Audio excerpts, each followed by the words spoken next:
POV, you are well acquainted with the teen horror section of your bookstore or library. You have been through all of these amazing YA horror reads and you're ready to move on to adult, but you don't know what to read because you don't want to end up picking up a book and like it's accidentally about old people and you didn't know, or you're reading about the inner workings of a marriage. You don't want to pick up a book about parenthood and young children. And even if the books feature younger protagonists, you might worry that they won't have enough fast-moving plot to keep your attention. And you especially don't want to end up accidentally reading from the perspective of pretentious middle-aged men. I'm Kayla. I am your horror big sister for the day, and I'm gonna give you 20 book recommendations that I think are the perfect transition from reading teen or YA horror into adult, but it's not like too grotesque and gory. It's not about too older characters. It's not too unrelatable, and or it doesn't veer too far away from what YA does. There are a couple of things that I can pinpoint in YA horror that are common besides following teenage characters. To me, they tend to feature relationships and emotional connection, sometimes more than adult ones do because they're focused on the scares. Friendship is pretty heavily featured, I think, in most genres in YA. Teen books also tend to feature like events. So there's moments in the book that you're leading up to, especially if they're in high school, like prom is coming or a dance is coming or you're going on a date. Even though there are scary things going on, like real life is happening as well. Young adult horror also tends to introduce a mystery at the beginning, something that you're wondering, an inciting incident before anything terrifying takes place. Sometimes adult books just drop you into the scares with no like prep. And then the theme of like uncertainty and a lack of control is really prevalent in teen books, again, of all genres, because there's a lot of things changing. You're changing so much as a person, and that feeling of insecurity or being unsure of so much, that's something that isn't always present in adult books. So the stack that I have for you today, I think, is the perfect style of horror book to take you from what you've been reading in the teen section into adult novels, but still have some of the makings of a YA book, or something that will appeal to somebody who's been reading primarily YA. I'm going to start with one of my favorites of the year. This is a recent release, The Haunting of Elkwood by Gwendolyn Keist. This follows women in their 30s, early 40s. However, the group of friends is very much mentally stuck in their teens because there was a traumatic event that caused their neighborhood, this is paranormal, to be stuck in time, or there's like a veil over it. They're in the real world living their adult lives, but they've left behind friends and family and their childhood, and they have to come together and decide if they want to go back, if they want to confront their trauma. It's definitely pretty low in the actual scares. There's a sapphic relationship to follow. If you like Yellow Jackets or Other Words for Smoke, I think this will definitely be for you. The Year of the Witching by Alexis Henderson. If you have liked Hannah Witten and Ava Reed, this is a fantasy horror that has commentary on organized religion, on purity culture. It follows this young girl named Emmanuelle, and she is living in this very controlling society, and one day she gets lured in by the dark forest, and where she's not allowed to go, where witches have died in the past, and they give her this gift to find a connection to her dead mother. I really like this because it is a younger protagonist, and you get to see her navigating her choices and making decisions for herself, standing up for herself. I think it's fantastic. I can't make a horror book video without mentioning Bunny, but this one really does feel appropriate for this theme. It's by Mona Awad, and it follows Samantha, who is joining an MFA program. So it's somebody who's in school. She is planning for a future, but you still have that kind of teen energy of cliques of girls and feeling excluded and wanting to be wanted, but also Samantha at her core is a hater. She's judging this group of girls, and when she gets brought into their dark world of using their artistic creativity, the things that are making it perfect for them to attend this fine arts university, they end up using their imaginations for experimenting and creating something. It's like Frankenstein, but Legally Blonde, but Heathers, but Alice in Wonderland. Another one of my all-time favorites, but a recent read for me, is I Was a Teenage Slasher by Stephen Graham Jones. This follows teens, specifically Tolly, who is a teenage boy, but it is him as a teen and what's going on, but it's actually like an autobiography that you're reading that he is writing as like a guy in his 40s maybe, reflecting on the summer that he murdered a bunch of people. It's about friendship, it's a coming of age. It definitely has that lack of control feeling because he's not totally aware of everything that's going on. It's a meta self-aware horror, which is fantastic. If you like Scream, if you like the classic slashers, if you've gotten into those, but you've also liked something like There's Someone Inside Your House, I think this could definitely work for you. Next up, The Hacienda by Isabel Cañas is definitely a little bit older of an experience. Like, you're following this woman who is getting into a marriage, but she also is only 20 and she doesn't necessarily want to be involved, but because of her family situation, this is the best choice for her. It's a gothic historical haunting. If you've already read and enjoyed YA historical horror, I think this is a place that would be really fun for you to get into adult stuff. It has her in a relationship, or like building a relationship, friendship with this local priest who she shouldn't even really be talking to because she's just become a part of this marriage. And he tries to help take the spirits out of the house. This is a little bit slower of a read, but it's very intricate, super atmospheric, and I loved it. Now, I think there's debate online if My Best Friend's Exorcism by Grady Hendrix is a YA book.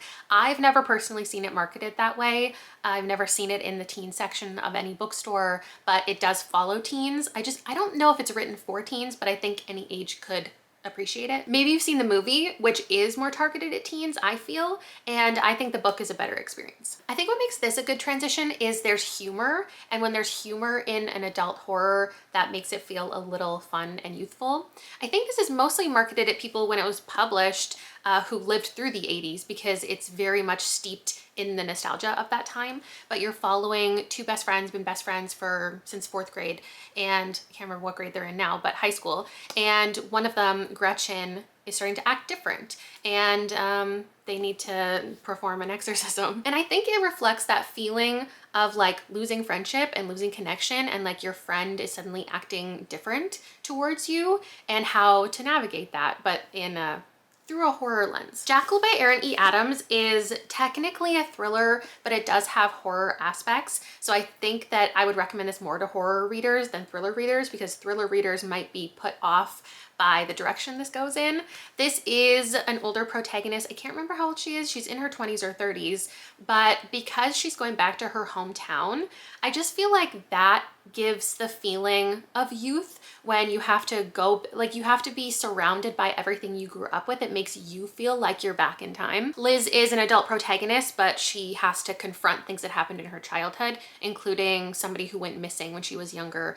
And that comes into the story because current day, she's going back to her small hometown where her best friend's getting married and a girl goes missing from like the wedding or one of the pre-wedding activities, and she has to help figure out where these missing girls have gone. There's great social commentary, and I thought this was really interesting. The Eyes of the Best Part by Monica Kim is again a thriller mixed with horror. We're following Ji-won, who is a freshman in college. She's living with her mom and her little sister, and it's about her transition in life to becoming an adult, making decisions for herself. She's lost friends recently. She's at a new school. She needs to make new friends. Her parent situation has changed because her mom is suddenly dating this new guy, and she believes he is fetishizing her and her sister and her mother, like everybody.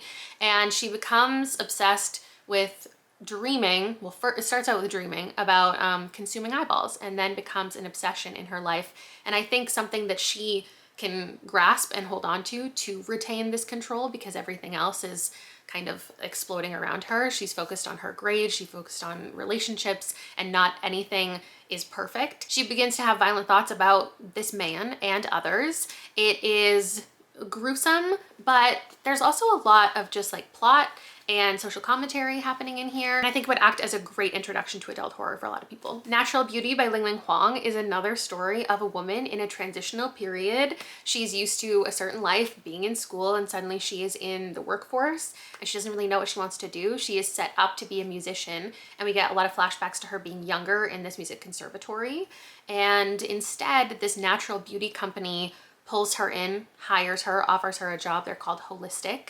And she is now tasked with performing these strange procedures on wealthy clientele, and then gets encouraged to start doing them on herself and utilizing them herself. It has, again, a lot of social commentary on race and beauty standards. I really like following a protagonist who's just like kind of meandering and doesn't really know her own opinions or what she wants out of life. And then we follow her as she gets manipulated by others and has to get herself out of it. Then I've got the stack of 5, which, to be transparent, were not my favorites. They were 3 stars and below, but I still think that they fit perfectly into here and I would recommend them even if I didn't love them myself. One of them is Haunt Sweet Home by Sarah Pinsker. This is, again, a girl in a transitional period. She's very apathetic, doesn't necessarily want a job, doesn't care about anything, doesn't know what her interests are, just outside of school. And her cousin offers her a job working for his company where they make this reality TV show about renovation but also paranormal investigation, where couples or people hire him to come into the house and figure out if there are ghosts or not, and then also renovate the house. And she is tasked with faking hauntings, and she goes in and that's what she's up to. It's a short story, it's a novella, so it's easy to spoil what's happening, but there is a haunting that is occurring outside of her creating illusions to the people on TV. Withered by A.G.A. Wilmot is one that is the really traditional haunted house teen story of like moving in the middle of high school, and then you're in your like mom's small town and everybody knows her and everybody knows the house you move into. Everyone knows that it's haunted except for you. This one, our protagonist is just out of high school but still living with their parent and coming into this new situation, feeling very unsure and insecure, getting into a relationship for the first time, finding a job for the first time. But the house is objectively haunted, and it's not just for the people living in it, but it's all related to the town in general. So you're following a whole group of younger people trying to solve the mystery of how the house became what it is. If you read and love this Francesca Zappia, I think you'll really be into this. Then we have The Loop by Jeremy Robert Johnson. This is a story of a bunch of adults but also their teenage children. And this violence starts occurring at school where there's some type of, it's like science fiction and horror. Something has occurred experimentally, science-y, that is making these children start to murder each other. It's explicitly violent. It's also sexually explicit from what I remember. But because we have a range of ages between all of the people that you're following, I think of all of the adult zombie books, like if you're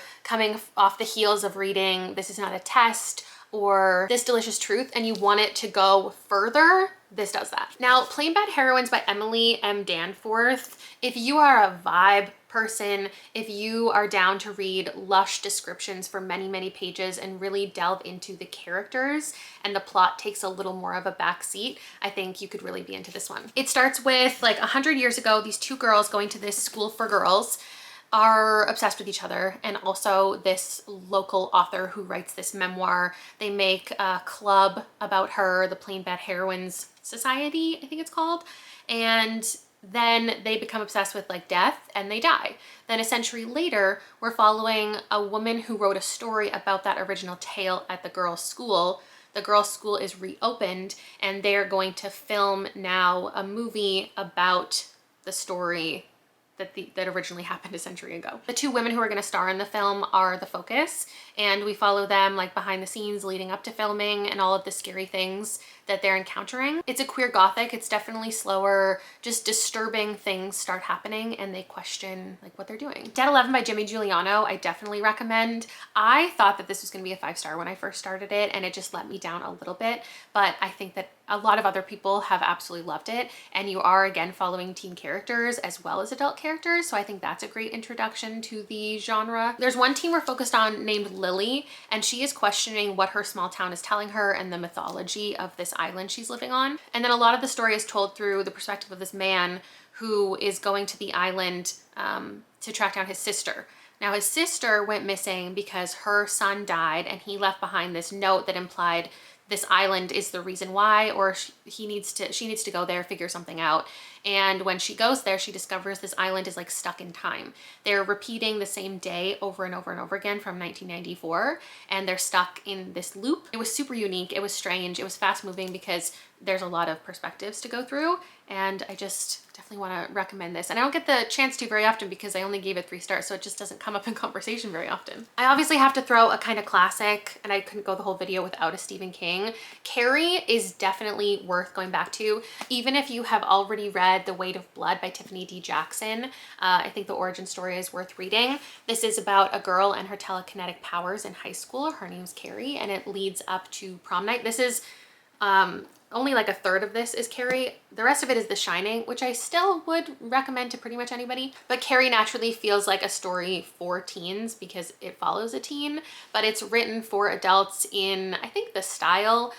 You're also following a lot of adults because so much of it is told from other people's perspective and how they're viewing Carrie. It's told after the fact about like the epidemic of telekinesis. And there's a bunch of stories from people who were witnessing what Carrie was doing. I read this for the first time originally when I was probably 12 years old, but I reread it recently and I think it holds up for sure. Now, Daphne by Josh Malerman, a lot of people have not liked. This has a kind of low average rating, but I think it's perfect for the transitional period of these age ranges because you're following a high school basketball team and they become obsessed with not thinking about Daphne. They hear this ghost story about this woman named Daphne who like used to go to the school and she died, and the way that it happened is up for interpretation by somebody. Everyone tells the story completely differently, and all they know is if you think about her too much, her spirit will come and kill you. So it's full of killings, but it's also very vague and moves on very quickly. So it's not gratuitously violent. There's a lot of just inner ramblings of this character. It's a story about anxiety at the heart of it and not thinking about your own fear for the fear that your fear will manifest. Unfortunately, I think that's a relatable feeling for a lot of people. And if that's you, maybe this could be a cathartic read. Then I've got Knock Knock Open Wide by Neil Sharpson. This takes place in 2 different timelines following 2 women in their early adulthood. One of them, Attain, you follow her as she finds a corpse in the road one night when she's driving home from a party, and the horrific things that has made her mind break the night that that happened. You don't necessarily sit in that with her, but instead we flash back to 2 decades later following a different woman, Becca, and her budding relationship with a fellow college student, Aisling. There's romance, there's mystery, there's some weird like body stuff, and the horror is that there's this children's TV show with this like secret box, and everyone remembers it differently, and they have to confront, everybody in the story has to confront like what they've previously known about the world. It's super strange, super worth it. I really hope it gets an audiobook one day, so I want to promote this as much as I can so that can be a thing because I want to listen to it. It's set in Ireland and I just want to experience this story again hearing it. Third last, for the life of me, I cannot find my copy of A Head Full of Ghosts by Paul Tremblay. Of all the Paul Tremblay, because I love that author, this is the one I would recommend most for this theme. It's about this 14-year-old named Marjorie and the exorcism her family, or the priest who was hired to help her with whatever she's going through, decides to perform and also record. He is going to make a documentary, a reality show about what this young girl is going through. And then a couple decades later, I think it is, we're following her younger sister who witnessed everything, and she's giving an interview about what really happened and all of like the family dynamics, the unsettling things that we get to read. It just makes for an interesting time. It was super atmospheric. I gave it a 3 point something, but it's an easy recommend. And lastly, let's do 2 amusement park books because that's like fun and youthful, but also intense and violent. So one of them is Fantasticland by Mike Bakovin. This is a lot different than my other recommendations that are more about, I guess, really diving into what the people are experiencing or the scary things. This is a more fast-paced interview style where it's just like the wild stuff that went on at this amusement park after a weather event caused everybody in there, mostly employees, to be trapped inside. And they very quickly devolved into fighting for their own territory and sticking up for their friends and killing anyone who they felt was risking their survival. Pretty silly, but as it follows a bunch of people in their early adulthood, I think it'd be a good read for you. Then lastly, Mayfly by CJ Lead, which is probably one of the top like 3 here that are the most like on page violent, but there's also a lot of other stuff going on, and the violence is graphic but also few and far between. So we're following Maeve, and she is working essentially as Elsa at Disneyland. She dresses up every day, she lives the life of this pretty princess, and then she wants to go kill people afterwards. She's on a mission of revenge, but also there's like a romance that's really sick and twisted that takes up the bulk of this that I completely ate up, and I think will appeal to the people who've read YA horror that still has a relationship on the sideline. Like, I think that's a thing because people want something to focus on, things to make them feel like positive and hopeful when all of the scary stuff is going down. And this definitely has that, even though you don't root for anybody.